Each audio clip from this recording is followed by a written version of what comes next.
ปาดโททุกคนกู้ภัยไทยกับกู้ภัยลาวเจอนักขนาดนี้เป็นอย่างต้องทนอยู่ตั้งว่า14วันออกมาสวดมนต์ตอนตีสามทุกมื้อคันบ่ซั่นทีมงานนอนบ่ได้แน่นอนสบายดี FC แฟนคลับทุกทางก็แล้วกันมาพบมาพ้อกันคลิปนี้พวกเจ้าเป็นเรื่องที่น่าตื่นตระหนกตกใจหาก็จะได้ยินจากปากกู้ภัยไทยนั่นก็คือมานัดเราออกมาเคลื่อนไหวน่าจะเป็นมือคืนนี่ทุกคนเลยเกี่ยวข้องกับเรื่องต่างๆที่มันเกิดขึ้นตั้งแต่3มื้อทำอิฐพุ่นน่ะ3มื้อที่ไปคืน1คืน2บ่เป็นหยังคืน3เริ่มมีอาการเข้ามาคันท่าหากว่าสู้กับคนพอสู้ได้พอสู้ไหวแต่อันนี้สู้กับสิ่งเล่นลับสู้กับสิ่งที่มองบ่เห็นโอ้มันยากที่พวกเขาจะพันละนาได้ทุกคนเอ่ยมานัดได้ออกมาโพสต์เคลื่อนไหวเงาเหยียดค่อยสิพยายามอ่านก็แล้วกันเนาะหลายคนก็อาจจะเห็นแต่หลายคนก็ยังบ่ทันรู้ว่าท่านเห็นเพื่อว่ามันนักหนาสากันขนาดใดเนาะ ตั้งใจฟังให้ดีก็แล้วกันเด้อมานัดบอกว่าคืนเนาะที่1คืนที่2นี่บ่เป็นหยังก้าวเข้าคืนที่3ทุกคนความเมื่อยล้าจากการทำงานหนักภาพที่ห่างกายในพื้นที่และความกดดันจากภารกิจเริ่มกัดกินกำลังใจของทีมหลายคนตัดสินใจง่ายลงไปนอนในหมู่บ้านด้านล่างเพราะสะดวกกว่าและบ่ต้องทนกับยุงป่าเมื่อคนเริ่มบางตาความเงียบและความกังวลก็เริ่มเข้ามาแทนทีทีมที่เหลืออยู่บนเขา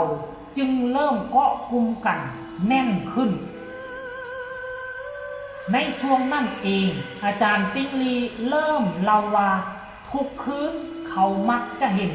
ชายชราหรือว่าผู้เฒ่านั่นเองคนหนึ่งมานั่งอยู่บริเวณหัวบอนนอนของพวกเขาแต่อย่าลืมนะทุกคนฮู้บ่หัวบอนนอนของทีมงานกู้ภัยไทยมีต้นไม้ใหญ่ซึ่งชาวบ้านให้ความเคารพนับถือชาวบ้านบอกว่าต้นไม้ใหญ่หั่นเป็นบ่อนสิงสถิตเจ้าป่าเจ้าเขาที่คุ้มครองถ้ำนี่อยู่เนาะมาต่อวันนี้จนต้องได้นั่งสวดมนต์ผ่านช่วงเวลาตี3ของทุกคืนเพื่อให้พวกเฮารับสบายรับได้อย่างสงบเข้าใจทิศหายทั้งหลายว่าแต่ประการภูนั่นขอจงระงับกับหายออกจากขันไล่ในและไล่นอกขอขันสันตรายเหตุภูมิขาทั้งหลาย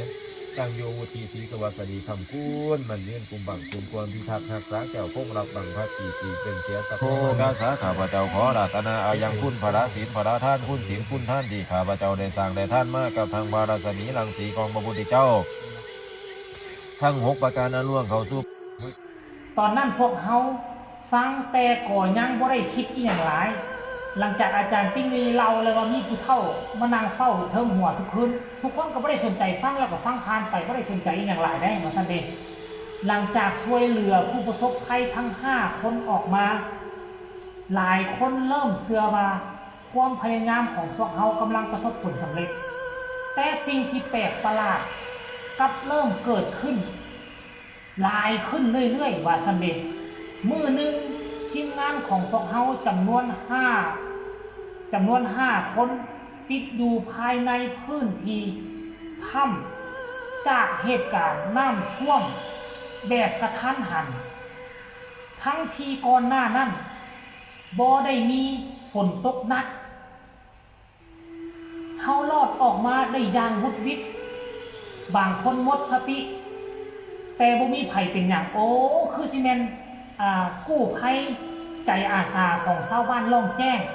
ที่ต้องได้หอบกันขึ้นฮอทรงโรงพยาบาลเวียงจันทน์ทันทีทันใดแม่นเหตุการณ์นี้แหละทุกคนน้ำท่วมฉับพลันน้ำท่วมกระทันหันทั้งที่มันบ่น่าที่จะเกิดขึ้นเลยแบบนี้ แล้วก็1 ใน 5คนก็บอกว่าสมัยก่อนเมื่อก่อนนั่นน่ะก่อนที่จะเกิดเหตุการณ์แบบนี้น้ำฝนก็พากันเข้าไปทุกปีอยู่แล้วบ่มีปัญหาน้ำท่วมแบบนี้ว่าซั่นเด้โอ้โหท่านผู้ชม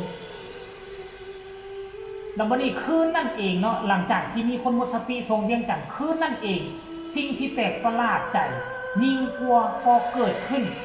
สมาชิกในทีมแทบทุกคนได้รับการติดต่อจากครูบาอาจารย์และผู้มีบารมีมีญาณทิพย์ว่าซั่นเด้ที่อยู่คนละหม่องคนละแห่งโดยบ่ได้มีการนัดหมายไอ้ต้าได้รับโทรศัพท์จากอาจารย์ของเขาไอ้ปอนได้รับการติดต่อจากหมอดูชื่อดังแล้วก็ผม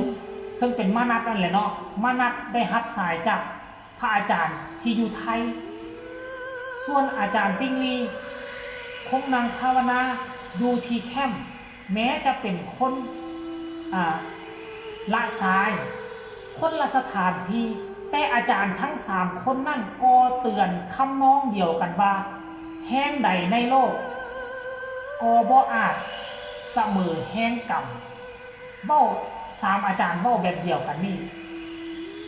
จากวันนั้นเป็นต้นมาเหตุการณ์ที่อธิบายบ่ได้เริ่มเกิดขึ้นทีขึ้นบางคนฝันเห็นงูใหญ่บางคนฝันเห็นทรายสลายืนจ้องมองอยู่ปลายตีนอยู่ปลายเท้านั่นแหละบางคนละเมอทั้งคืนและมีคนในทีมคนหนึ่งยืนยันว่าถูกบางสิ่งบางอย่างเหยียบบริเวณหัวทั้งที่นอนมืนตาอยู่และหูซึกตัวเองอยู่แต่มีคนมาเหยียบหัวนี่นะท่านผู้ชมโอ้โหมันเป็นอย่างวะระหว่างปฏิบัติงานในถ้ำเฮาได้ยินเสียงโอ้ล้มพูดคุยกันทั้งที่บ่แม่นทีมงานของไปช่วยเหลือได้ยินเสียงเคาะจากความมืดบางครั้งหูซึกว่ามีแฮงพักดันยู่ดึงสุดกระซากทีมงานกู้ภัยโดยที่ทีมงานกู้ภัยด้วยกันบ่ได้เฮ็ดรวมถึงตัวของมนัสเองเริ่มป่วยห่างกายอ่อนแฮงฝันประหลาดแทบทุกคืนแต่ในใจยังคงยึดมั่นอยู่กับเป้าหมาย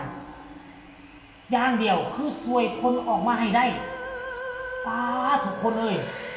มันเป็นแบบนั้นอีหลีบอกพวกเฮาพยายามทุกวิธีทางทั้งทางกายและจิตใจสวดมนต์กวดน้ำจุดธูปบอกกล่าวขอขมาและอธิษฐานขอเปิดทาง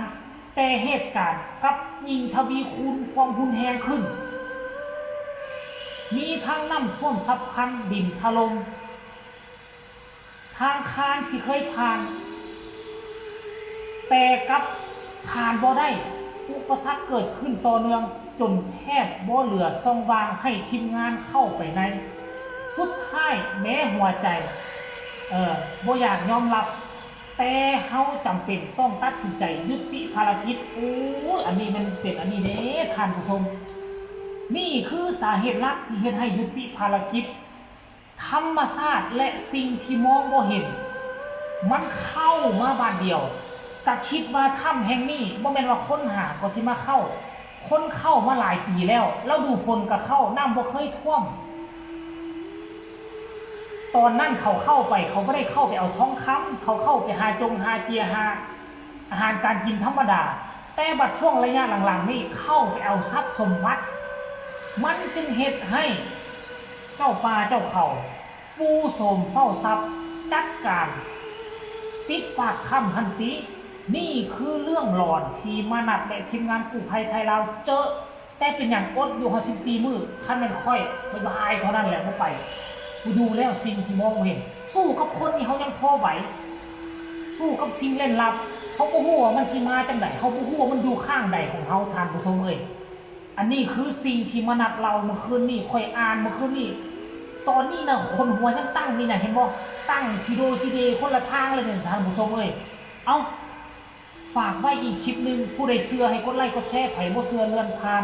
ไผเชื่อมีคำคิดคำเห็นแนวใดส่งข่าวมาได้ทางใต้คอมเมนต์สำหรับคลิปนี้สบายดี